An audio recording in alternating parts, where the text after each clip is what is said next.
تو پھر کیا ہوگا؟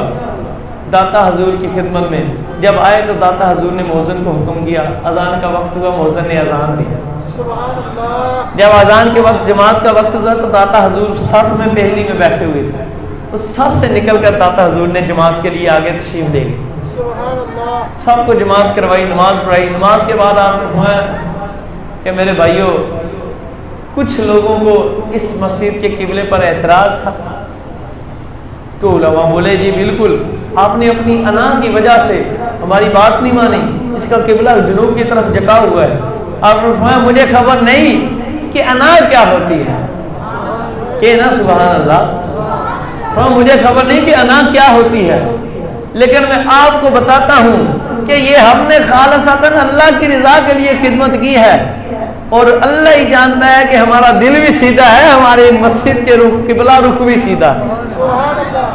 تو آپ نے فرمایا جو لوگ اعتراض کرتے تھے ہم پر کہ آپ کی مسجد کا قبلہ سیدھا نہیں ہے، وہ متوجہ ہوں۔ جب وہ علماء متوجہ ہوئے، آپ رحمت اللہ تعالیٰ علیہ نے مسجد کے میناروں کی طرف اشارہ فرمایا۔ اب وہ علماء دیکھے جو کہتے ہیں کہ ہماری مسجد کا قبلہ سیدھا نہیں ہے، تو وہ علماء اس طرف دیکھنے لگے۔ آپ نے اشارہ میناروں کی طرف کیا۔ پہلے علماء کو معلوم نہیں تھا کہ کیا ہونے والا، انہوں نے کہا پتہ نہیں اب کیا کرنے والے ہیں، چلو دیکھتے تو ہیں کہ مینار کی طرف ہے کیا۔ خدا کی قسم سفینۃ الاولیاء میں لکھا ہے، کہتے ہیں سارے علماء پہلے تو کہتے تھے قبلہ ٹھیک نہیں ہے، جب داتا حضور نے فرمایا نا میناروں کی طرف دیکھو، سب نے مل کر میناروں کی طرف دیکھا، خدا کی ذات کی قسم سارے پردے ہٹ گئے تھے، سامنے اللہ کا گھر کعبۃ اللہ موجود تھا۔ آپ نے فرمایا اب کسی کو اعتراض ہے کہ ہماری مسجد کا قبلہ سیدھا ہے کہ نہیں ہے؟ تو سارے علماء بول اٹھے حضور اب قبلہ سیدھا ہونے میں شک کیا رہے گی، پہلے تو قبلہ رخ ہوا کرتے تھے، اب تو سامنے قبلہ دیکھ لیا ہے، اب قبلہ میں کیا شک ہوگی۔ اور وہ بدبخت کمینے بھی سن لے جو کہتے ہیں داتا کچھ کر نہیں سکتے، کچھ دے نہیں سکتے، اولیاء زندہ نہیں ہے۔ اللہ کی ذات کی قسم حضرت سیدنا عبدالستار نیازی رحمت اللہ تعالی علیہ، محافظ ختم نبوت، آپ رحمت اللہ تعالی علیہ شادی قبلہ، آپ رحمت اللہ تعالی علیہ نے کسی سے بات کی، آپ نے علی بخش جو ڈاکٹر اقبال کے خادم تھے، کو سبحان اللہ، آپ کہتے ہیں میں نے ڈاکٹر محمد اقبال ڈاکٹر صاحب رحمت اللہ تعالی علیہ کے خادم علی بخش سے پوچھا، میں نے فرمایا تم اتنی دیر ان کی خدمت میں رہے ہو، کبھی کوئی کرامت شرامت بھی ویکھی، کوئی عجیب کام بھی ویکھیا ہونا تھا؟ اونچی کون ہے سبحان اللہ، کوئی عجیب کام بھی دیکھا، عجوبہ دیکھا کوئی ان کا؟ کبھی کچھ دیکھنے کو بھی ملا؟ بڑی خدمت کی ہے۔ تو علی بخش کہنے لگے حسینہ شاہ سیدی عبدالستار نیازی رحمت اللہ تعالی علیہ، اور سن لو یہ وہ بزرگ تھے، پوری تاریخ کے اندر دو بزرگوں نے دعویٰ کیا، یہ اتنا بڑا دعویٰ، ایک کرنے والے حضرت سیدنا عثمان غنی ہے، اور دوسرے جو ہیں اور بھی ہوں گے بہت سارے، پر جنہوں نے دعویٰ کیا اپنی زبان اطہر سے، دوسروں کا نام حضرت سیدنا عبدالستار نیازی ہے۔ اور دعویٰ کیا ہے؟ آپ فرماتے ہیں خدا کی قسم ہم نے کبھی اپنی مبارک آنکھ سے کسی غیر محرم عورت کو نہیں دیکھا، ساری زندگی نہیں دیکھا، اتنے بڑے کامل بزرگ تھے۔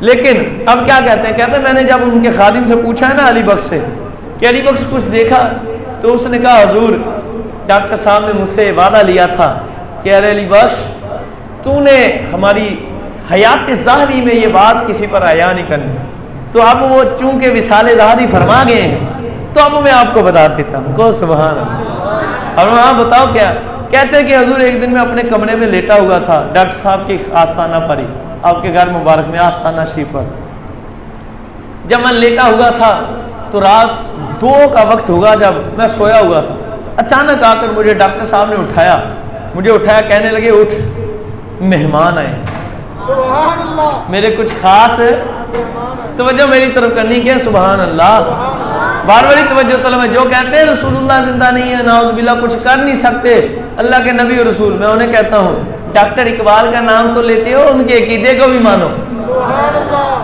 اب ان کی ولایت میں تو کوئی شک نہیں ہے نا تمہیں، کو سبحان اللہ، ان کی ذات اطہر پر تو کوئی شک نہیں ہے نا۔ خیر علی بخش رحمۃ اللہ تعالی علیہ کہتے ہیں، اب کہتے ہیں ڈاکٹر صاحب رحمۃ اللہ تعالی علیہ نے مجھے رات کے 2 بجے اٹھایا اور اٹھا کر فرمایا علی بخش اٹھو میرے کچھ خاص مہمان ہیں. کہتے میں اٹھا, آج عجیب بات ہے رات کو 2 بجے ڈاکٹر صاحب کے مہمان آ گئے. کہتے جب میں اٹھا اٹھ کر بیٹھ گیا تو ڈاکٹر صاحب مجھے فرمانے لگے ساتھ والے کمرے میں, کہتے میں مجھے لے کر گئے. جب میں اس کمرے میں نے دیکھا تو ایک بزرگ بیٹھے ہوئے تھے اور ان کا چہرہ بڑا نورانی تھا, اور خدا کی قسم آپ کے الفاظ کہتے ہیں کہ ان کے چہرے پر نور کی بارش ہو رہی تھی, ان کے چہرے پر نور کی بارش ہو رہی تھی. کہتے کہ آپ رحمۃ اللہ تعالی علیہ نے مجھے کچن میں بلایا, مجھے فرمایا علی بخش آؤ جاؤ بازار سے لسی لے کر آؤ. کہتے میں نے کہا عجیب بات ہے ڈاکٹر صاحب آج کیسی باتیں فرما رہے ہیں, رات کے 2 بج رہے ہیں اور بازار میں لسی کہاں سے ملے گی. کہتے میں برتن لینے کے لیے کچن کے اندر گیا, جب کچن کے اندر تشریف لے گیا تو ڈاکٹر صاحب میرے پیچھے تشریف لے آئے. اب وہ نہیں علی بخش برتن تو نہیں لے گا, میرے خاص مہمان برتن میں تجھے خود دوں گا. کہتے میں خاموش ہو گیا, کھڑا ہو گیا. ڈاکٹر صاحب نے مجھے برتن عطا فرمایا. کہتے پر میں حیرت میں جا رہا تھا, سوچتے یار عجیب بات ہے ایڈے سونے مہمان رات نو آ گئے تو انہوں ڈاکٹر صاحب نے لسی بھیجنا بھیج دیتا ہے, اس وقت لسی کہاں سے ملتی. کہتے میں نے گھر کے آپ کو مبارک گھر سے دروازہ مبارک سے قدم بڑھا رکھے, ابھی چلتا جا رہا ہوں, پہلی گلی کراس کی دوسری گلی میں گیا ہوں تو دیکھتا گیا ہوں عجیب منظر دیکھتا ہوں کہ رات کے 2 بجے ہیں تو دوسری گلی کے کارنر پر کونے پر ایک بزرگ بیٹھے ہیں اور وہ لسی لگائے بیٹھے, لسی کا کھوکھا لگائے بیٹھے. کہتے میں بڑا حیران ہوں یار آج تک تو میں انہی گلیوں میں رہا ہوں, میں نے آج تک کبھی کوئی لسی کا کھوکھا دیکھا نہیں, آج اسی گلی کی نکڑ پر رات کے 2 بجے یہ عجیب معاملہ. کہتے جب آگے گیا تو بڑے نورانی چہرے والے بزرگ اتنے بھی بیٹھے سے. کہتے خدا کی قسم میں حیران ہوں کہ ساری زندگی ان گلیوں میں گزاری ہے, نہ تو کبھی وہ کھوکھا دیکھا نہ تو کبھی وہ بابا جی دیکھے جو رات کے 2 بجے کھوکھا لگائے بیٹھے. کہتے خیر میں نے ان کے آگے برتن پیش کیا, میں نے کہا حضور لسی چاہیے. انہوں نے مجھے لسی عطا فرمائی. تو میں جب واپس آنے لگا تو میں نے ان بزرگوں سے عرض کی حضور لسی کے پیسے کتنے بنے. تو وہ مسکرانے لگے, انہوں نے مسکرا کر فرمایا ارے آنے والے جا, اقبال کے ساتھ ہمارا ایسا حساب کتاب چلتا رہتا ہے. اقبال کے ساتھ ہمارا ایسا حساب کتاب چلتا رہتا ہے, یہ معاملہ ہمارا اقبال سے چلتا رہتا ہے. کہتے میں بڑا پریشان ہوا کہ آج ہو کیا رہا ہے, پہلے کبھی میں نے ان بزرگوں کو نہیں دیکھا, خادم ڈاکٹر صاحب کا میں ہوں, کھوکھا نہیں دیکھا, رات کے 2 بج رہے, کھوکھا ہے, بزرگ ہیں, اور ڈاکٹر صاحب کا نام بھی جان رہے ہیں, مجھے بھی جان رہے ہیں کہ میں ان کا خادم ہوں, اور فرما رہے ہیں کہ ڈاکٹر صاحب سے یہ معاملہ چلتا رہتا ہے. کہتے میں بڑا حیران ہوا کہ یہ چکر کیا ہے. کہتے خیر میں گھر گیا, لسی دی, ڈاکٹر صاحب نے لی, ان مہمانوں کو پلائی. کچھ وقت میں اپنے کمرے میں بیٹھا, آواز آ رہی تھی ملاقات کی, ان بزرگوں سے باتوں کی. خیر کہتے اچانک آواز آئی کہ مہمان جا رہے ہیں, تشریف لے جا رہے ہیں. کہتے یہ بات جب مجھے آواز آئی تو میں اٹھا فوراً کے مہمانوں کو دروازے تک چھوڑ دیتا ہوں. کہتے میں اٹھا اور اٹھ کر مہمانوں کو دروازہ شریف تک چھوڑنے کے لیے ڈاکٹر صاحب سے میں نے عرض کی حضور میں چھوڑنے کے لیے جاتا ہوں. کہتے ڈاکٹر صاحب نے فرمایا چلو جاؤ, تم چلے جاؤ. کہتے وہ مہمان دروازے شریف سے نکلے. کہتے اب کیا دیکھتا ہوں, میں پیچھے پیچھے ہوں. کہتے اب میں نکلا تو دیکھا ایک قدم ان کا گلی میں ہے, دوسرا قدم مجھے نہیں پتا چلا کہاں رکھ دی. کہتے میں نکلا پیچھے پیچھے جا رہا ہوں کہ دیکھو تو سو بزرگ گئے گئے. کہتے جب وہ کہاں گئے, میں اسے دیکھنے کے لیے نکلا. اب جب میں دوسری گلی کے کارنر تک پہنچا تو دیکھا نہ کھوکھا تھا نہ کھوکھے والے بابا جی تھے. کہتے میں نے کہا آج معاملہ کچھ اور ہے. کہتے میں واپس آیا, اقبال پاک کے قدم پکڑ لی. میں نے کہا حضور ساری زندگی خدمت کی ہے. آپ نے فرمایا کی ہے, اس کے عوض کچھ نہیں مانگا. فرمایا بالکل تو نے علی بخش نہیں کچھ مانگا. کہتے حضور آج بتائیں پھر آنے والا کون تھا, وہ لسی والا کون تھا. کچھ ہی کہنا سبحان اللہ. کہتے ڈاکٹر صاحب نے فرمایا علی بخش پھر بات سن لے, وعدہ کر. حضور کرتا ہوں. فرمایا کیا وعدہ کروں. عرض کی حضور کیا وعدہ کروں. فرمایا پھر سن لو, جب تک ہم دنیا میں حیات ظاہری سے متصف رہے اقبال کے راز کو راز رکھنا ہے, کسی پر حیا نہیں کرنا. کہتے میں نے وعدہ کر لیا حضور میں کسی کو نہیں بتلاؤں گا, یہ میرا وعدہ ہوا. تو ڈاکٹر صاحب نے فرمایا سن, وہ جو گھر میں تشریف لائے تھے اور وہ جو کھوکھے والے تھے, لسی بنانے والے تھے, جاننا چاہتا ہے کون ہے. میں نے کی حضور بتلائیں پھر وہ کون ہے. وہ سن, وہ جو آنے والے تھے وہ خواجہ خواجگان بابا فرید کے مرشد حضرت سیدنا خواجہ معین الدین چشتی اجمیری تھے، اور جو کھوکے پر تجھے لسی عطا فرما رہے تھے وہ داتا گنج بخش علی اجمیری تھے۔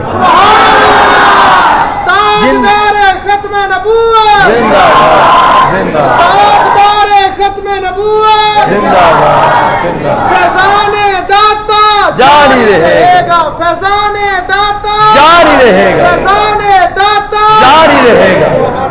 یہ بزرگوں کا فیضان ہے، خدا کی ذات کی قسم۔ کون کہتا ہے کہ ولی اللہ مر گئے؟ نہ نہ، قید سے چھوٹے سیدھے گھر گئے۔ ارے کئی واقعات ہیں داتا حضور کے، ایسے ایسے واقعات، لیکن آپ کو مزے کی بات کروں کو سبحان اللہ، داتا حضور تو ملن تو دل کردا سارے دا تے خواب چ یا جاگدیاں اکھاں نال؟ بولو ٹائم تھوڑا وا، جاگدیاں اکھاں نال کو سبحان اللہ، جاگدیاں اکھاں نال ویکھن دا وظیفہ دین لگا۔ جے کسے نے ویکھنا ہوئے تو دل کر لوے صاف، نیت کر لوے پاک، تے عقیدہ رکھ لے کامل، ہاں شک نہ ہوئے، تے دوجا دل دے وچ کوئی میں نہ ہوئے، بالکل فقیر انہاں دے در دا کتا بن کے داتا حضور دے دربار شریف تے حاضر ہوئے، 1000 مرتبہ درود تنجینا، جنوں درود تنجینا کہنے ہیں نا تسی، کہڑا درود پاک؟ درود سارے بولو، درود تنجینا، جنوں درود تنجینا کہہ لیندے، درود تنجینا، درود تنجینا شریف 1000 واری پڑھ کے خصوصی نبی پاک دی بارگاہ آدھی صاحب علیہ وسلم پاک اکثر کا خصوصی طور تے داتا حضور دی بارگاہ تے سالے ثواب کر دو تے کر کے عرض کرے حضور اج سانو بھی ذرا پردیاں تو بغیر ملے ہو، سبحان اللہ، پھر تو مشتاق رہنا، تجھے داتا ملیں گے۔ ہمارے بزرگوں نے دیکھے ہیں، ہمیں بتایا ہے، اس میں شک کوئی نہیں۔ خدا کی ذات، اللہ عمل کی توفیق عطا فرمائے۔ اللہ ہو، اللہ ہو۔